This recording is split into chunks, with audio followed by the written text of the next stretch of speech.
گھر کے کام آپس میں بانٹ لیے تھے۔ ایک روز آپ صلی اللہ علیہ وسلم ان کے گھر تشریف لائے تو علی گھر میں نہیں تھے۔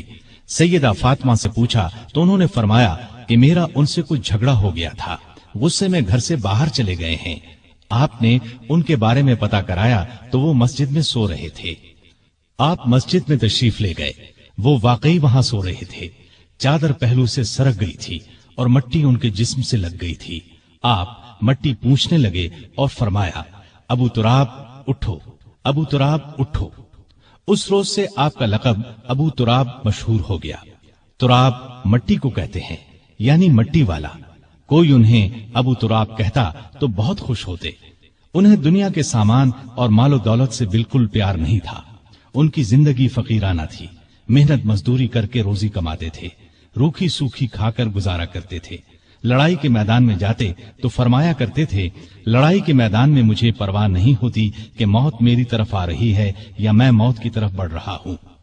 اسی دلیری کی وجہ سے آپ رضی اللہ عنہ اسد اللہ کے لقب سے مشہور ہوئے۔ بدر کی لڑائی میں سیدنا علی بھی شریک ہوئے۔ ان کے ہاتھ میں ایک جھنڈا تھا۔ دونوں لشکر آمنے سامنے ہوئے تو کافروں کے لشکر سے عتبہ، شیبہ اور ولید میدان میں نکلے اور مسلمانوں کو مقابلے کے لیے للکارا۔ مسلمانوں کی طرف سے بھی 3 انصاری جوان، عوف، معوذ اور عبداللہ بن رواحہ رضی اللہ عنہم میدان میں آ گئے، لیکن ان تینوں کو دیکھ کر کافروں نے ان سے لڑنا اپنی شان کے خلاف سمجھا۔ عتبہ نے پکار کر کہا، اے محمد، یہ لوگ ہمارے جوڑ کے نہیں ہیں، ہماری قوم کے لوگوں کو ہمارے مقابلے پر بھیجو۔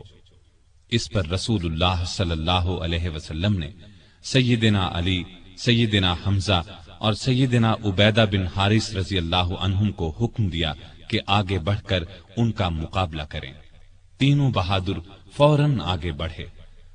اس وقت سیدنا علی رضی اللہ عنہ نے سر پر سفید صوف کا ترہ لگا رکھا تھا۔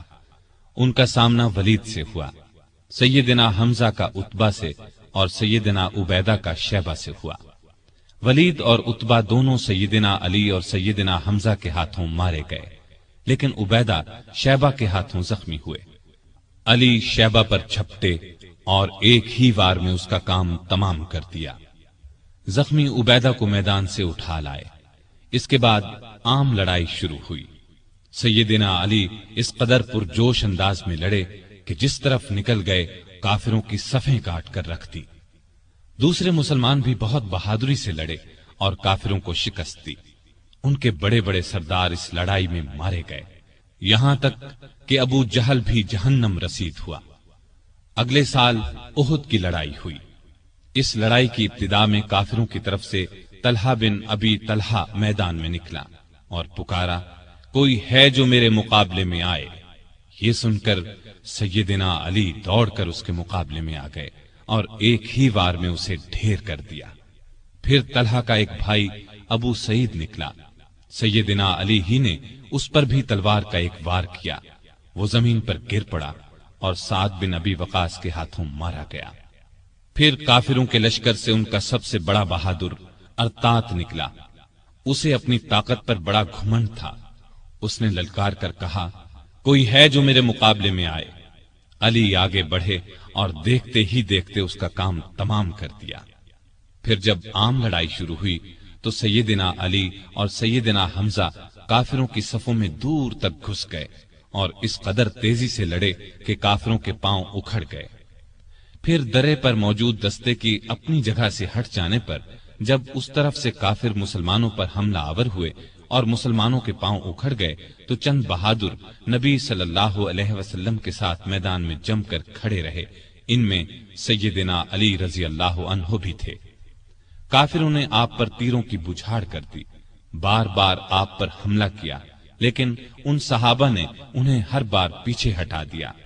آخر مسلمان پھر سے جمع ہوئے اور کافروں کو مار بھگایا۔ اس لڑائی میں آپ صلی اللہ علیہ وسلم کے چچا سیدنا حمزہ بھی شہید ہوئے۔